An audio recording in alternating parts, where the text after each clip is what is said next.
Dije numeración.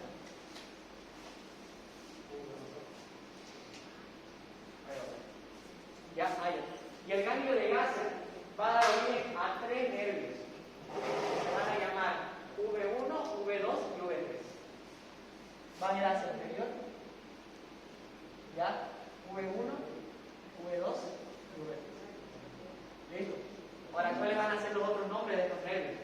El primero se va a llamar nervio oftálmico. El segundo se va a llamar maxilar. Y el tercero se va a llamar mandíbula. ¿Listo? Por eso es que le digo, como dicen, estaban diciendo maxilar, mandibular, yo le digo también V2, V3, ¿verdad? ¿Qué pasaba por el agujero redondo mayor? De nuevo, todos respóndanme de verdad, sin miedo a perderse, digo, no pasa nada si uno se equivoca. Y si participan se les va a quedar mal la pregunta. ¿Qué pasaba por el agujero redondo mayor? Nervio maxilar. Nervio. No lo escucho. Maxilar. Bien. ¿Qué pasaba por el agujero oval? Nervio. Mandibular o V3. Bien. ¿Y qué pasaba por el agujero redondo menor o agujero petroso? Bien. ¿Perdón? La arteria meningia media. Bien. ¿Perdón? Sí. Es lo mismo decir agujero redondo menor que agujero espinoso, sí. ¿Ya? No es epónimo, es un otro nombre, digamos. Epónimo es cuando le ponemos nombre de, qué sé yo, agujero de pesalio, como lo ven aquí. Bueno. No. Así en el menor, sí. Bien, pues. Ahí. Gracias.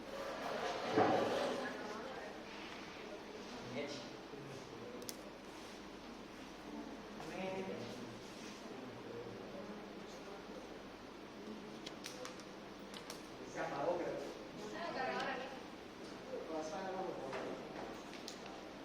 Ah, no, sí es. Pero igual sí es. Sí, por si acaso.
Agujero oval, agujero redondo mayor, agujero redondo menor o espinoso. Agujero de pesalio inconstante y el conducto indominado de agua. Ese era el otro que vamos a probar. Ahí está el V2. ¿Por dónde pasaba V2? Agujero redondo mayor. Para V3, ahí estás mostrando al agujero oval. V3. Y ahí está el agujero petroso o redondo menor. Que lo que no quiero que se olvide es la arteria meningia media. Un ramo meningia V3 dice el libro. Pero lo que no se puede olvidar es la arteria meningia media. ¿Sí? Las canas de seguridad ya. Que va al agujero rasgado. O sea, ¿saben? ¿Ya han leído cómo es que se forma el agujero rasgado anterior? O agujero rasgado solamente en la nueva nomenclatura. Miren aquí. Vemos nosotros que la ala, bueno, el esfenoide es todo esto. Y aquí tenemos la porción petrosa, el temporal. Vemos aquí su borde superior, su borde anterior, su borde posterior. Aquí la cara antero superior, porque está anterior y superior. Y esta cara póstero superior, porque es posterior y estamos viendo una vista superior, eso quiere decir que es superior. Ahí no hay donde perderse en el temporal. Vemos que acá cerca del vértice, vamos a tener como esta partecita aquí hueca. ¿Listo? Aquí en esta parte se llama agujero rasgado o agujero rasgado anterior solamente. Agujero rasgado anterior o agujero rasgado. ¿Listo? Este agujero rasgado nos dice que en el vivo está cubierto por una lámina fibrosa, que no sé qué, no sé cuánto, y que no pasa nada, si no recuerdo mal. No sé si dice algo el libro, pero pasa, pues sucede, y ya vamos a ver aquí en la cara anterior, superior de nuestro hueso temporal, que van a existir algo que se va a llamar hiatos para los nervios petrosos. Estos nervios petrosos, mayor y a veces menor, van a ir aquí hacia anterior y van a perforar esta laminilla que cubre a nuestro agujero rasgado anterior. Bien, eso no se olvide. Ya vamos a ver que de dónde es que nacen estos nervios. Van a ser parte del nervio facial, del ganglio geniculado, pero vamos a ver eso con el temporal un poquito y cuando nos toque ver para el canal. Ahí vamos a dar las mayores. No puse. La apófisis pterigoidea también, que solamente son dos, van a tener también dos raíces, que cuando estas dos se unen van a formar un agujerito que se llamaba agujero del nervio mediano o agujero pterigoideo. No estoy mal. ¿Por qué? Porque por ahí va a pasar o bien el nervio meridiano llamado, o el nervio que se va a formar por la unión del nervio petroso mayor y con el nervio petroso profundo mayor. Se unifican y forman este nervio mediano, o también llamado nervio pterigoideo, que va a terminar en un ganglio llamado ganglio pterigopalatino, porque se va a encontrar entre las apófisis pterigoides y los huesos palatinos. Ahí eso no quiero que se vayan a olvidar. Inserciones musculares son cositas, lo vamos a ver ahora este año. Es cansador ver músculos porque siempre uno ve, trata de aprenderse origen, inserción, función, inervación, irrigación, y lo más cansado es aprenderse la inervación, los orígenes de inserción. Eso va a ser lo menos que vamos a ver, vamos a tratar de aprenderlo de otra manera este año. Allá. ¿Se acuerdan que les dije que el palatino se articulaba con nuestro huesito efenoide? En esta porción de acá, cuando estas dos alas se unen, dejan aquí esta porción triangular. ¿Para qué apófisis del palatino? La apófisis piramidal. Bien, David. ¿David, no? Bien, David. Eso. Occipital, formado por una base y por una escama. Vamos a ver el agujero magno y la porción basilar. La porción basilar sería todo esto acá. ¿Ya? Esta porción basilar va a ser cuadrilátera. Va a ser aquí depresiva anteriormente para poder alojar al bulbo raquídeo. Número 2, esta es la apófisis basilar solamente. Número 8. Algo que se me olvidó repasar fueron puntos craniométricos. ¿Saben preguntar puntos craniométricos? Sí, saben preguntar en el examen. Pero este no lo he visto, pero como cultura general, digamos. Aquí en el occipital vamos a tener dos puntos craniométricos, que uno se va a llamar basio, que va a ser aquí, anterior al agujero magno o agujero occipital, y otro posterior que se va a llamar opisthio. Ahí está. Bueno, señalado, se me fue aquí un poco. El basio anterior y el opisthio posterior. Medio de la bolota. Aquí atraviesa el agujero magno, ¿se acuerdan? Que atravesaba el agujero magno, lo hemos visto antes. Ya lo vieron. No, no sé. Bien, aquí ya lo vieron. Ahí no. A ver, dígame qué pasa por el agujero magno entonces. Ya puede. A ver, dígame qué pasa por el agujero magno.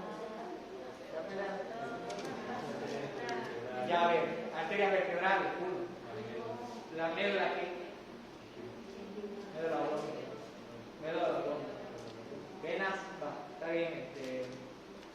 Arterias vertebrales, ¿qué más? Meninges, nervios, la parte. Es parte del tronco encefálico encefálico, pero ya se encuentra en la cavidad craneal, ¿ya? No pasa por el agujero magno. Ajá, no es superior, ¿ya? Está bien, parte del tronco encefálico es la médula oblea. Las raíces espinales del onceavo par craneal, que es el accesorio o espinal. Eso más pasa. ¿Qué más tengo aquí? Raíces, sí, arterias vertebrales, arterias espinales, membrana, médula loca y eso. Asciende en particular con el estenoide a sinusosis, que es una sinostosis. La porción basilar, cuando nosotros la veamos en su cara externa o interior, vamos a ver que este número 3 lo señala, que va a ser parte de,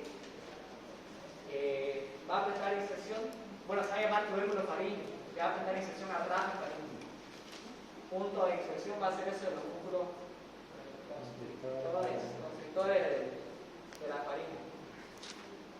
Tubérculo faríngeo. ¿Y qué más? Sobre laterales, ya. Ahora las porciones laterales. Las porciones laterales serían esta parte de acá. ¿Listo? ¿Qué vamos a hacer? Imitan al agujero magno también junto con la escama. En la cara se verán los cóndilos. Los cóndilos que van a ser dos se van a ir a articular con el atlas. Hablamos no de la mitología griega, el atlas que tiene que fue condenado a pegar al mundo. Lo mismo pasa con la primera vértebra cervical, se llama atlas, encargada de sostener a la cabeza prácticamente. Se va a articular, pues, atlas es una vértebra especial, va a estar formada por dos masas laterales, una arco anterior y un arco posterior, que también va a tener su apófisis transversa formando los agujeros. ¿Sí? Eso es esquematizadamente el atlas. Estos cóndilos en su cara superior van a ser cóncavos. Van a ser cóncavos porque van a ser excavados, van a ser hundidos porque tienen que ir a articularse con esta porción de acá, con estos cóndilos del occipital, para formar una de las articulaciones litoglias de lo que es nuestro cuerpo, la articulación atlanto-occipital. Anterior al cóndilo, ¿se acuerdan cómo se llamaba este agujerito? Este es anterior. Como es cóndilo, va a ser agujero con diga anterior o conducto para el hipogloso o agujero para el hipogloso. Listo, eso no se olvide. ¿Ya? ¿Qué más? Inserción del músculo recto anterior. Inserción tampoco vamos a dar mucho. Posterior, agujero posterior, que es importante. Los agujeros posterior. Y endocrinalmente, de nuevo aquí endocrinalmente vemos este tubérculo yugular.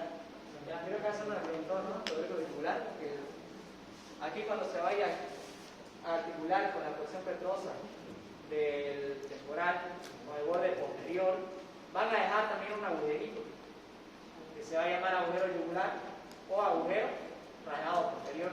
¿Se acuerdan de la notación? Eran las 3X. Eran las 3X porque iban a dar paso a el noveno, el décimo y el onceavo par craneal.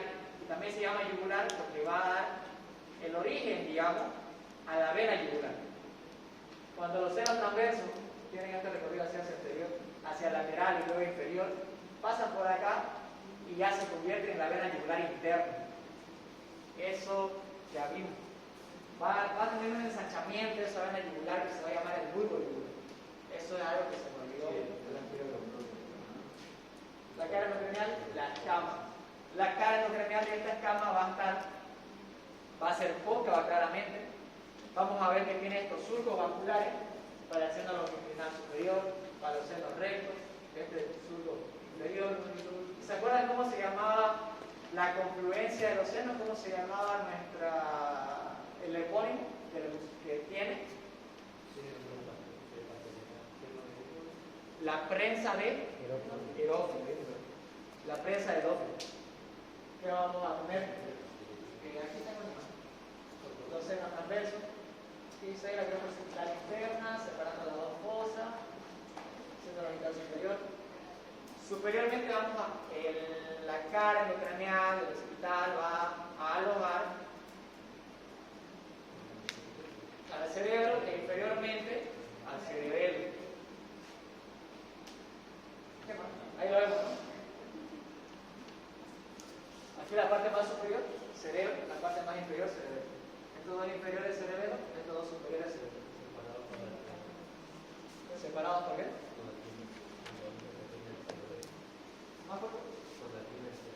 Por la pinna del cerebelo. Él la separa superiormente y inferiormente. Y a la cara extracranial se va a tener esta eminencia y va a ser rugosa y irregular. Va a ser rugosa y irregular porque generalmente da inserción a muchos músculos de la nuca, ¿listo? Bueno, solamente eso, la verdad, no hay mucho más sobre esto, pero sí. No me todavía. Ahí están todas las inserciones musculares de lo hospital. Esos cuadritos así van a pillar en TESTIP. Esto es un cuadrito de TESTIP que muestra las inserciones musculares de nuestro occipital, recto lateral. Pero como les estoy diciendo, inserciones es ir a hundirse, es ir a desgastarse, poniéndose de memoria las inserciones de cada músculo. Es lo más pesado que hay, creo yo. Parietal. ¿Tienen repasado parietal? No. Ay,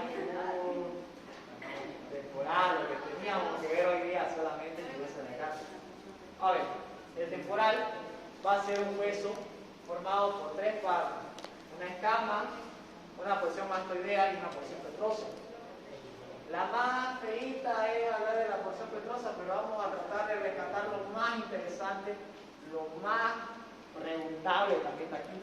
Tanto como yo les puedo preguntar a ustedes y también en el examen o en el examen práctico. ¿Ya? Y otro auxiliar capaz les puede estar preguntando. Estas imágenes son, esta imagen acá es del libro de Latagüe Ruiz. Latagüe Ruiz es, digamos, como el hijito de TESTIP. Es un excelente libro porque, por ejemplo, TESTIP te habla, como dijimos ahorita, agujero rangado posterior. En cambio, este libro te lo pone agujero yugular. El libro de Latagüe Ruiz habla de nomenclatura actual y entre paréntesis, al ladito te pone la nomenclatura antigua, lo que antes se llamaba. Así que es un libro recomendadísimo, la verdad, para leer. A veces yo lo leí harto este libro. Y eso. Esta sería la porción externa, digamos, de lo que es el hueso temporal. Y ya esta sería una vista endocraneal del hueso temporal. Escamosa, articularáco, tendré parietal cerebral. No hay ahí mucho. Temporal no, ¿con qué se articula temporal? Nos tenemos que ubicar. Preguntan, eso sí que no. Ya. Empezamos con la porción lo más fuerte. Zona E. ¿Todos tienen ayuda? No todos. Ahí está bien. Está bien. A ver. Tratemos de ubicar este hueso temporal en una posición anatómica. Ya lo hemos visto, ¿cierto? La anterior vez les dije que este hueso temporal, bueno, la porción petrosa del temporal, va a estar formado, bueno, va a tener una forma de G, como tal cual lo tienen impreso, tiene como una forma de pirámide. Una forma de pirámide de 4 caras, con una base que está orientada hacia lateral y un vértice que está orientado hacia anterior y hacia medial. La base va a estar, a ver, yo les voy a describir cómo es que está orientada en posición anatómica y ustedes lo van a poner. La base del hueso de la porción petrosa temporal se va a encontrar posterior y lateral. Posterior y lateral. Entonces el vértice va a quedar ubicado anterior y más medial. ¿Bien? Así. Ahora, tenemos que ubicarnos en las caras. Las caras de este hueso temporal van a ser 4. Como son 4, está ubicado así. Voy a traer mi mouse.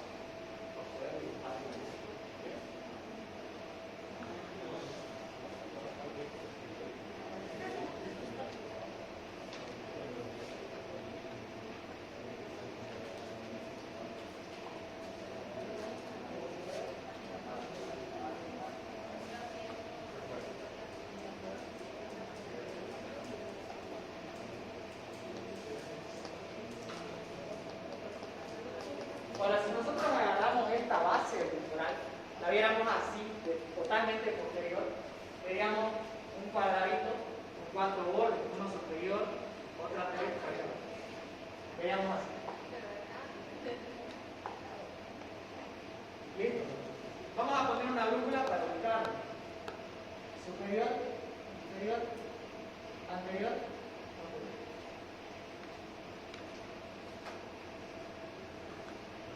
Entonces, aquí va a ser superior, aquí va a ser inferior, allá va a ser anterior y acá va a ser posterior. Entonces, este borde, ¿qué se va a llamar? Borde superior. Este borde, ¿qué se va a llamar? Inferior. Este borde, ¿qué se va a llamar? Posterior. Y este borde, ¿qué se va a llamar? Anterior. Bien. Ahora veamos. Ahora, tal cual como acabamos de ver los bordes, vamos a ponerle nombre a las caras, a estas 4 caras. ¿Listo? Estas 4 caras van a ser también cómo es que están ubicadas. Si esta cara es anterior y es superior, ¿qué se va a llamar? Antero superior. Esta cara, entonces, ¿qué se va a llamar? Si está superior, pero es posterior. Postero superior.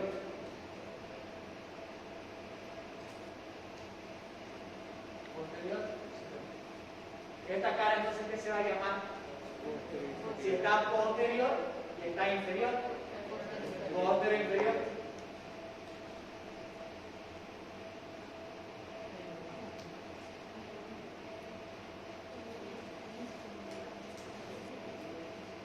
Posterior y inferior. Y entonces esta cara que sobra sería antero y inferior.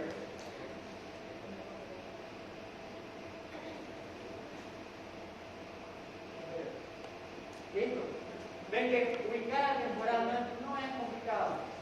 Lo complicado son sus accidentes anatómicos. Pero ahora, que quiero que nos quedemos aquí. ¿Cómo es que yo me ubicaba? Siempre me ubicaba y en la porción, bueno, la cara más posterior. Las 2 caras posteriores son las que no nos podemos olvidar sus accidentes anatómicos. Tanto la posterior superior como la posterior inferior. ¿Listo? ¿Por qué? Vamos a hablar, ya en empezado a ver irrigación. Han visto que la arteria carótida, cuando ya lo hemos visto también en la anterior clase, ¿no? ¿De dónde nace la arteria carótida primitiva? Depende si hablamos de la arteria carótida primitiva derecha o la carótida primitiva izquierda. Bien. ¿Cómo? Ahora sí. Está bien.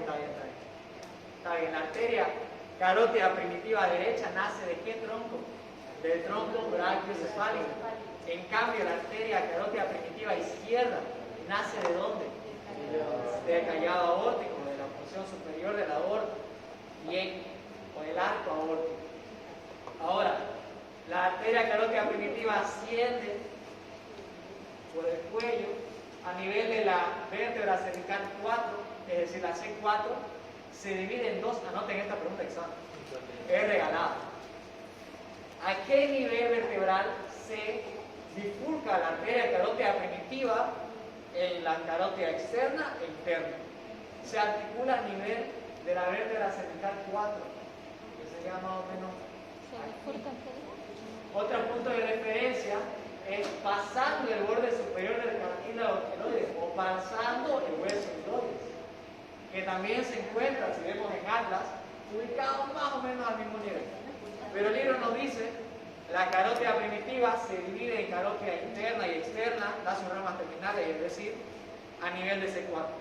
Esto preguntan, chicos, y es, ¿sí o no que no está? No está ese. Hasta en los exámenes de la auxiliatura. Cuando di mi primera vez me preguntaron eso. Cuando di también la segunda vez me preguntaron eso. El año bueno, de este último examen también me preguntaron eso. Así que hasta ahí preguntan. A ver. Entonces, la carótida interna y la carótida externa van a tener recorridos desiguales. La carótida interna va a ser más, digamos, anterior y se va a ir hacia medial. Va a llegar a la porción posterior e inferior del hueso del temporal. Si ustedes ubican aquí en la porción petrosa del temporal, ¿cuál sería la porción o la cara posterior inferior? La cara posterior inferior. Muéstrenme, a ver, me van a decir.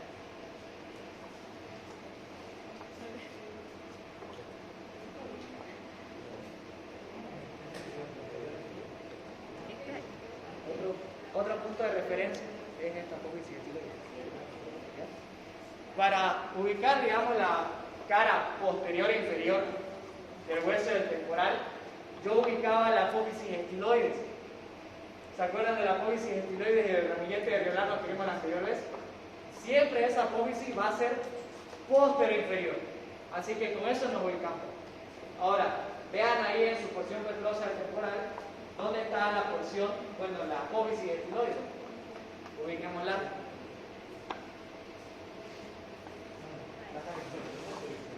¿Aquí? ¿Cuál es? Esa es la apófisis estiloide. Bien, eso está graficado. La apófisis estiloide. Ya todos ubicaron en su porción petrosa la apófisis estiloide. Ven que esta Ahí lo porción, tenés escrito ya. la apófisis estiloide un poquito más anterior, en este gráfico, se encuentra un agujero que dice conducto carotídeo. Ese es el agujero de entrada para la arteria carótida interna. Y así como tiene un agujero de entrada, va a tener un agujero de salida. ¿Ya? Que se va a encontrar en el vértice. ¿Lo ubicaron?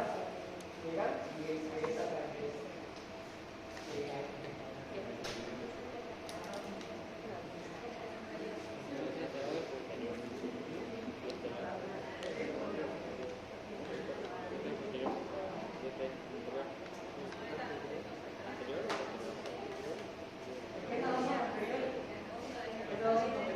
¿Qué pasa?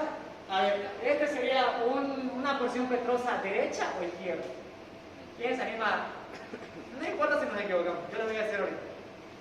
¿Quién dice si es derecha o izquierda? Levante la mano, ¿quién dice derecha? ¿Quién dice izquierda? Ya, está bien. Esta es una porción petrosa derecha. ¿Ya? Es derecha. ¿Por qué? Por los accidentes anatómicos que estamos viendo. Ya, mira. Pensaste que era izquierda y por eso me estaba diciendo. Por eso me estaba diciendo que no. ¿Ya? Es por eso. Si nosotros tuviéramos una porción petrosa izquierda, sería, digamos, lo contrario. Porque no la puedo poner así. Ajá. Esta es derecha. Esta es derecha. Es una porción petrosa derecha, graficada derecha. Si fuera izquierda, sería totalmente al revés.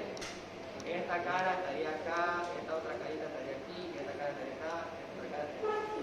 ¿Ya? Medio chino, ¿no? Pero esta es una porción petrosa derecha, ¿por qué? Porque en los libros nos dice que la apófisis estiloide, yo lo uso como referencia para ubicarme, la apófisis estiloide del hueso temporal se encuentra en la cara posterior e inferior. ¿Listo? Entonces, si esto es posterior e inferior, quiere decir que va a ser así. ¿Ya? Va a ser así. Si tuviera mi cráneo dentro de esto, bien así. Posterior e inferior. ¿Ya? ¿Ya? Eso no quiero que se olvide. Ahora, ¿por qué les decía yo que las dos posteriores son las más importantes, que no nos podemos olvidar? Porque por ahí es que va a entrar nuestra arteria carótida primitiva, no, arteria carótida derecha. Perdón. Carótida derecha. Arteria carótida interna. Perdón. Arteria carótida interna. Y luego esta va a tener un recorrido intrapetroso que va a ser como hacia anterior, hacia superior y luego hacia medial. Esto es lo que llamamos nosotros el sifón carotídeo. Este recorrido que va a tener nuestra arteria carótida.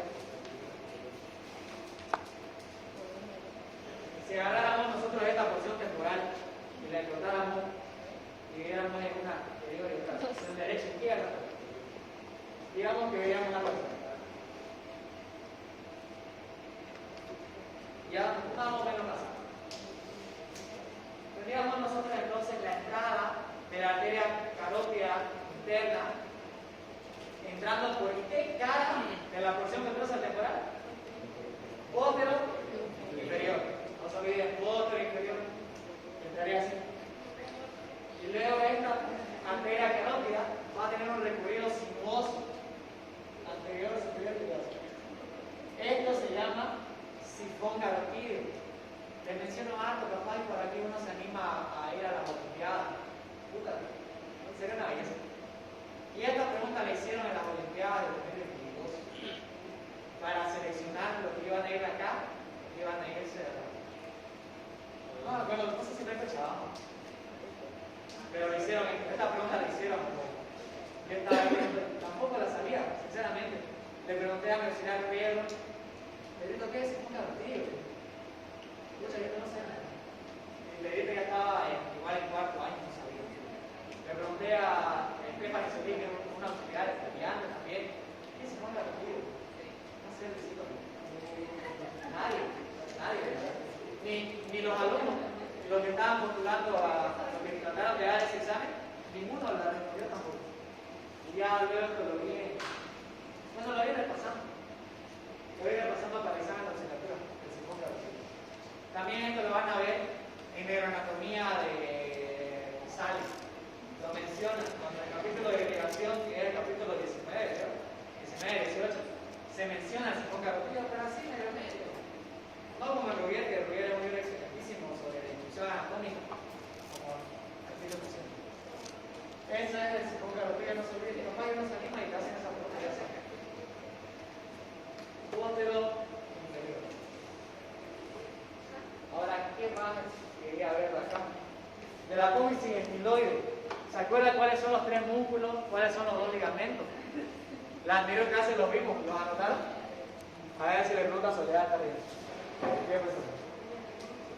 Ya, músculo fuerte. Tres músculos, dos ligamentos. Músculo y ogloso. Estilogloso es uno. ¿Perdón? Son tres músculos y dos ligamentos. ¿Quién me dice los tres músculos y dos ligamentos por uno? Ya lo leí. A ver, ya, David. A ver, decime un músculo decime. Ya, uno estilogloso. ¿Cómo te llamas vos? Diego. No, Diego. Diego. Ya, Diego. ¿Puedo decirme otro músculo del ramillete de Riolano? Ya dijeron estilogloso. Estilofaringeo. Y a ver aquí, ¿cuál es el otro músculo del ramillete de Riolano? ¿Cuál es el músculo? Ya dijeron estilogloso y acabamos de decir estilofaringeo. ¿Estilo? Estiloideo. Y ese es el otro músculo. Ahora, esos son los tres músculos. Yo los tengo así también. Es como si fueran en orden. Va de la apófisis estiloide hacia la cavidad bucal, hacia la lengua. Estilo gloso. Lengua gloso. Estilo gloso. Va hacia el músculo ioides. Va hacia el hueso. Yo dije, al hueso ioides. Estilo ioideo. Y luego va hacia la faringe, que es un músculo recto de la faringe. Estilo faringe. Esos son los tres músculos. Estilo gloso, estilo ioideo, estilo faringe. Así es como yo lo recuerdo, ¿verdad? Porque van a ver gloso, ioideo, faringe. A ver, Luis, decime uno de los dos ligamentos del ramillete regular. Ya. ¿Cómo te llamas? Víctor, a ver un ligamento del ramillete regular. Un ligamento de refugio. Andy, a ver, decime. Un ligamento de ramillete regular. Son dos. ¿Se acuerdan que son tres músculos, dos ligamentos? Ya. A ver, aquí no le he preguntado. ¿Cómo te llamas? Alison, decime. ¿Cómo se llama uno de los dos ligamentos del ramillete de Riolano? ¿Ya? Estiloideo. Estiloideo. Bien, ese es uno. ¿Cómo te llamas? Carlos, ya bien, Carlos. Estilo de video, ¿quién lo dijo? Brian. Me lo dijo. Pero a ver, ¿cuál es el otro que falta? Estilo maxilar, ya. Pasa. ¿Qué más? ¿Por qué está así? Está bien. Es que, ajá, ahora, a eso quiero llegar. Es que pasa que antes el hueso mandibular se lo llamaba maxilar inferior y el hueso que nosotros conocemos como solamente maxilar se llamaba maxilar superior. Entonces había un maxilar superior y un maxilar inferior. Ahora, uno de los ligamentos del ramillete de Riolano va hacia la mandíbula y como antes se llamaba la mandíbula maxilar inferior, se lo denominaba antes ligamento estilo porque viene de la apófisis estiloide y hacia donde va a insertarse. Estilo mandibular, antes llamado estilo maxilar. No hay ahora eso. Hay estilo mandibular. Listo. Esas son cositas que creo que en el libro está como estilo maxilar, ¿cierto? Por eso me lo dijiste, ¿verdad? Está bien. Pero ya lo sabemos. Debería de denominar ligamento estilo mandibular porque se va a ir a insertar en la cara interna de la rama ascendente de la mandíbula. Bien. Así que a ver, todos quiero que me lo repitan. Ramillete y Riolano saben preguntar. A ver, primero el primer músculo, estilo gloso, estilo ilioideo y estilo faríngeo. Bien, estilo gloso, estilo ilioideo, estilo faríngeo. No se van a olvidar, lo voy a preguntar. Creo que lo tengo ya en el examen, creo que lo tengo. Y los dos ligamentos, ¿cuáles son? Estilo ilioideo y estilo mandibular. Bien. Estilo mandibular, estilo ilioideo. Bien. Esos son los dos ligamentos y los tres músculos. No se vayan a olvidar. ¿Qué más a ver sobre esta cara? Porque el inferior